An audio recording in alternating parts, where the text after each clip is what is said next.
Hello pong muli mga katambay, nagbabalik pong muli ang inyong katambay, si Katambay Manong po, para pong magkomento pong muli sa inyo dito po sa Tambayang Makabayan, komento po na inyong lingkod. Siyempre po, magandang araw po, tanghali, hapon, gabi, madaling araw po sa atin lahat, saan man sulok po ng mundo. Tayo po mga kababayan, magandang gabi po o anumang oras po sa inyo. Ito po mga katambay, komentuhan po natin. Dahil po wala pong tigil, siyempre po, ang pagpapabagsak po sa pamilya Duterte, di ba?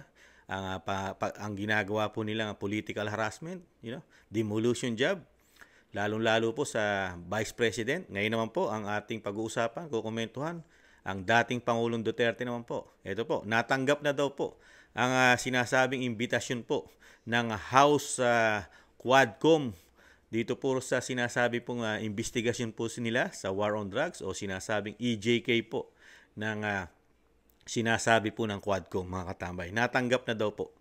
At sana, ang komento po na inyong lingkod, ni Kamanong, sana po dumalo ang dating Pangulong Duterte dito po sa mga kapita-pitagan pong ito mga katambay na ubod ng galing.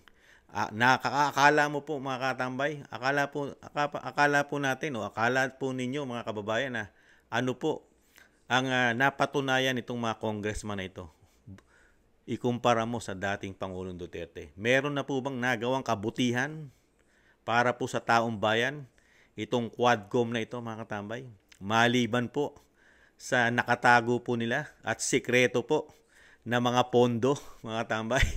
Yung mga pondo po nila, nakasikreto po, mga katambay. Di ba? Kaya nga sinasabi nga po natin, di ba? Napakagagaling po at napakalilinis itong mga mambabatas, mga katambay. Di ba? Napakasikreto po ng kanilang pondo, yung kanilang MOOE, mga katambay, yung mga kanilang extraordinary expenses, na liquidation by certification lamang sa napakatagal ng panahon, mga katambay. Pero sa kabila nun, napakaganda po yata ang ginawa nila yon mga katambay. Yun po yata ang kanilang credential sa taong bayan. Yung isikreto po ang kanilang pondo at hindi po ihayag ng tama na paggastos po sa pera ng bayan, mga katambay. Sikreto, mga katambay. Ito pa, pakinggan po natin, mga katambay. At komentuhan po natin. Natanggap na ni dating Pangulong Rodrigo Duterte ang investigasyon ng House Quadcom para sa pagdinig bukas kaugnay ng extrajudicial killings o EJKs.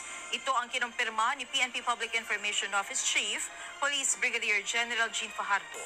Ayon kay Brigadier General Fajardo, nagpatulong si Congressman Ace Barbers sa pambansang pulisya sa pagsisilbi ng imbitasyon sa dating Pangulo at naibigay naman anya ito.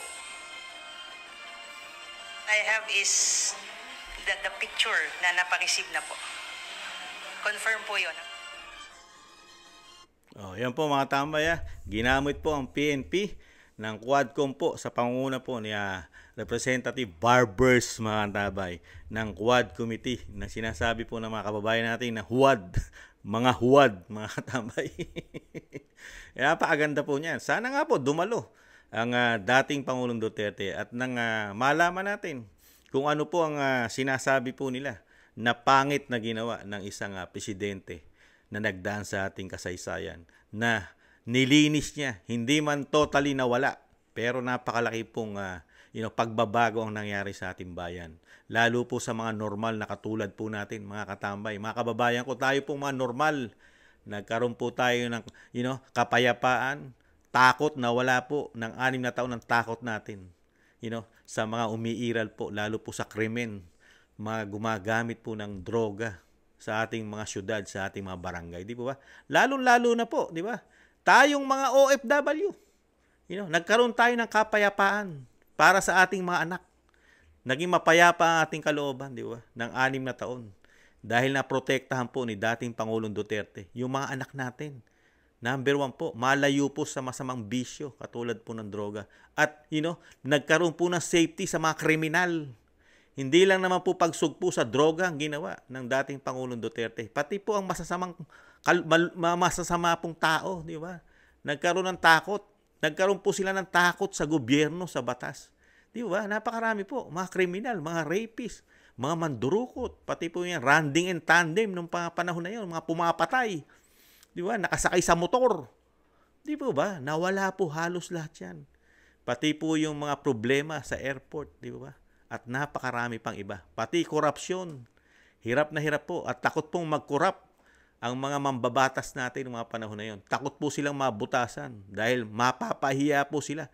Ipapahiya po sila sa publiko, sa bayan ng dating Pangulong Duterte kung gagawa po sila na anomalya noong mga panahon na yon. Di ba? Lahat po binunyag ni dating Pangulong Duterte, pati po yung mga sinasabing nasa narco-list niya, di ba? May mga sangkot na matataas na tao, politiko. Di po ba? May senador, nakulong pa, mayor, mga congressman, mga judge, mga abogado, mga pulis, mga general, may mga kasundaluhan, may mga matataas na tao, di ba? Kasama mayayaman, mga artista, di ba? Meron pa nga involved ngayon. May involved pang pumuputok ayon kay Jonathan Morales, di ba? Kay Cathy Binag, ang pangulo, pinakamataas na tao sa kasaysayan ng involved po sa droga ngayon sa panahon po natin ngayon sa bagong Pilipinas nila. Bukod tangi po, sa kasaysayan po, meron pong nasangkot na pangulo sa droga. Ayon po yan kay Cathy Binag at kay Jonathan Morales. Sa kasaysayan ng history ng Pilipinas, pinakamataas na tao po na nanunungkulan sa ating bansa, nasangkot po sa paggamit ng droga sa kasaysayan ng Pilipinas, mga katabay.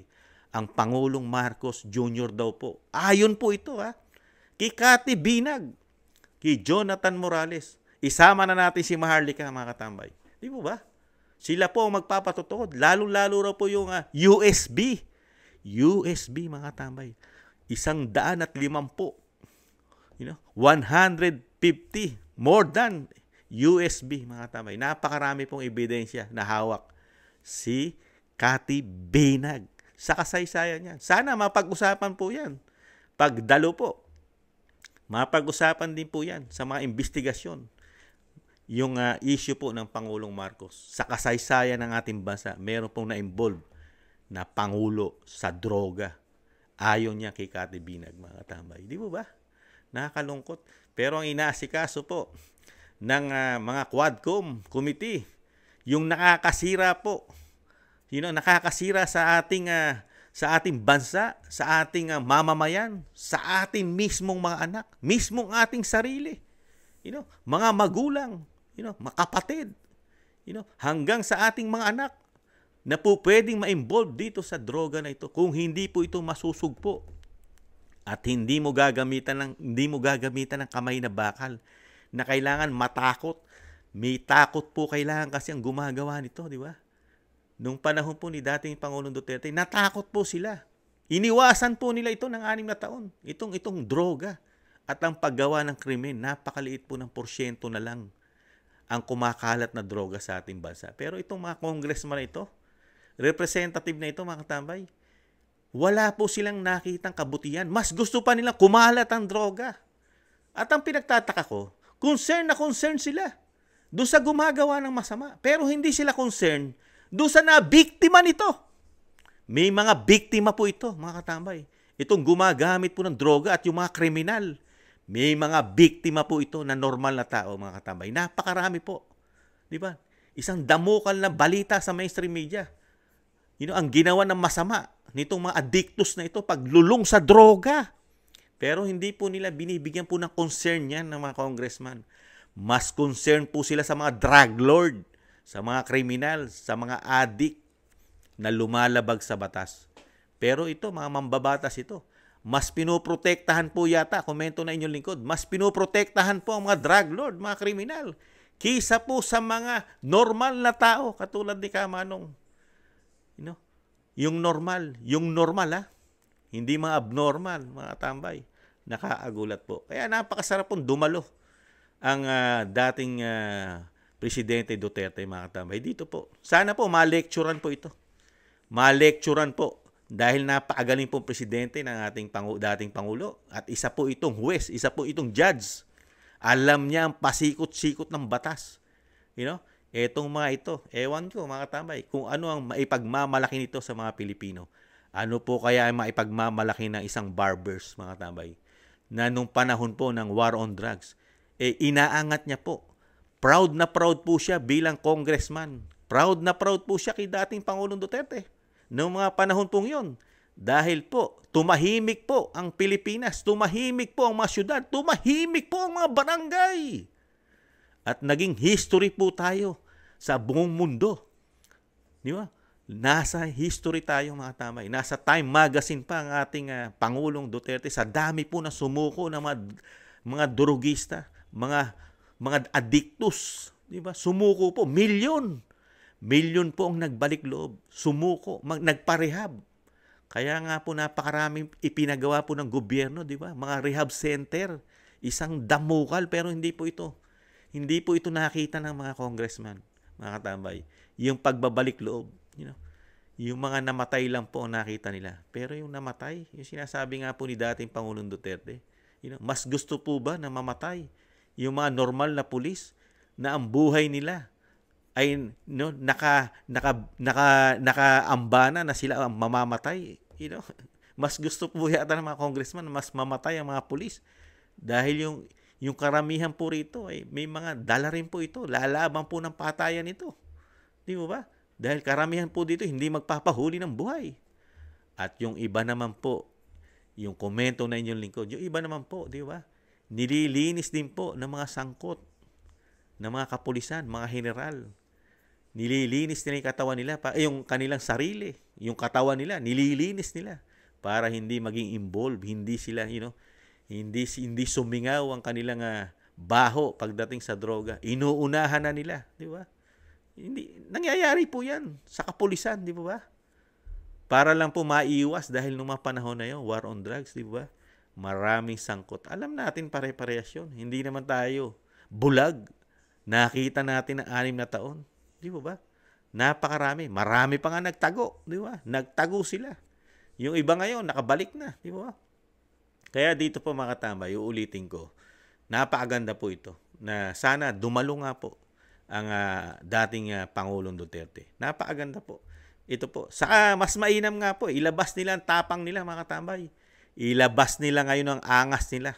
Mga congressman ito mga katambay. Kakarampot lang po ang boto nito sa kanilang mga distrito. Ikumpara mo sa dating Pangulong Duterte at kay Vice President Sara Duterte. Parang sila na ang pinakamataas na posisyon ngayon sa ating bansa. Itong mga huwad daw, mga katambay. At itong mga ito, alam ni dating Pangulong Duterte ang mga karakas nito. Itong mga congressman ito, mga katambay, alam ni dating Pangulong Duterte ang mga karakas nito, mga congressman. Dahil, alam ng dating Pangulong Duterte itong mga congressman ito kung paano po sila maglihim, sumikreto ng pera ng taong bayan. Di ba? Alam ng dating Pangulo. Hindi po binubuksan ng mga libro nito. Paano ito pagkakatiwalaan ng dating Pangulong Duterte? Ito mga ito. Napakahirap pagkatiwalaan lalo sa pera. Katambay. Wala pong public hearing ang mga pera nito. At wala pong isinasubmit tong mga resibo na detalyado nilang ginagastos kung saan nila dinadala ang pondo nila. Yung kanilang MOOE, mga katambay. Yung kanilang mga extraordinary expenses, mga katambay, na liquidation nila by certification lang. Ugat po ng korupsyon yan. Ang dating senador po gumawa niyan. Ni-revise niya po yung bill niyan ni dating Senador Lacson, mga katambay. Kaya alam ng dating Pangulong Duterte mga karakas nito. At alam ng dating Pangulong Duterte na may mga sangkot po diyang mga congressman. Alam po yan. Alam niya kung sino po ang tumatangkilik po diyang mga politiko na hindi lumulubay lalo pagdating sa droga. Kasi malaking pera po yan. Easy money. Nakita niyo po ngayon? Baka nga yan masabon pa ng dating Pangulo yan ni dating Pangulong Duterte. Bakit ko nasabi mga tambay? Ano po ang kalagayan ng bansa ngayon? Di ba? Para ipagmalaki mo kay dating Pangulong Duterte na mali ang ginawa niya sa mga Pilipino. Mali ang ginawa niya sa Pilipinas. Ano ang maipagmamalaki na magtatatlong taon ng bagong Pilipinas? Mas maganda ba ang ginawa nila sa ginawa ni dating Pangulong Duterte sa pagsugpo sa droga? Ikumpara mo sa malit na porsyento na lang. 42,000 barangays mahigit ang apektado ng droga. Nalinis ni dating Pangulong Duterte ang 22,000 mahigit na barangays. Ngayon, ano achievement ng bagong Pilipinas nila? Ano achievement nitong mga congressman? Dumami po, lumala ang droga na naman sa karsada. Dumami na naman ang gumagamit. Dumami na naman ang nagbebenta. Ito po ba ang ipagmamalaki nila sa dating Pangulong Duterte para sabihin na masama ang ginawang war on drugs? Sige nga. Kayo, masasabi nyo po yung mga katambay. Kaya napaaganda po. Dumalo ang ating dating Pangulong Duterte. At ilabas nila ang angas nila. At i-contempt nila. Mas maganda nga, i-contempt nila ang dating Pangulong Duterte na magkaalaman na. Dahil sila lang naman na may problema sa war on drugs. Ang mga Pilipino katulad ni Kamanong, masaya si Kamanong, naging safe kami, ang pamilya ni Kamanong, mga kamag-anak ni Kamanong, mga apo ni Kamanong, nagkaroon ng kapayapaan nung panahon ni dating Pangulong Duterte. Mga normal, naging mapayapa. Pero dito sa mga congressman ito, mas gusto po yata maging mapayapa ang buhay ng mga drug lord, mga addictus, mga nagbebenta ng droga. Gusto po yata maging payapa sila. Wala silang pakialam dun sa nabibiktima po nito. Katulad po natin mga katambay. Gusto po yatang dumami ang mabibiktima nito. Lalo yung gagamit po yata ng droga, mga katambay. Ibang klase po. Kaya ito mga katambay, abangan po natin. Abangan po natin ang kaganapan mangyayari sa pagpunta po ng dating Pangulong Duterte sa Kamara o sa Kongreso, mga katambay. Tingnan po natin. Kaabang-abang po ito. Natutuwa si Kamanong. Talagang excited na si Kamanong dito po sa pagdalo ng ating dating Pangulong Duterte. Kayo rin po sana mga tambay, abangan nyo po. Abangan natin. Tingnan natin kung gaano katapang sila. Iko-contempt kaya nila katulad po ng ginagawa nila kay Secretary Roque, kay Atty. Roque, at kay Buloy, kay Pastor Buloy, at napakarami pang iba na napakadali po nilang patawan ng contempt. Tingnan po natin mga tambay. Tingnan natin kung kaya po nilang ibuli. Napakagaling po nilang mambuli diyan.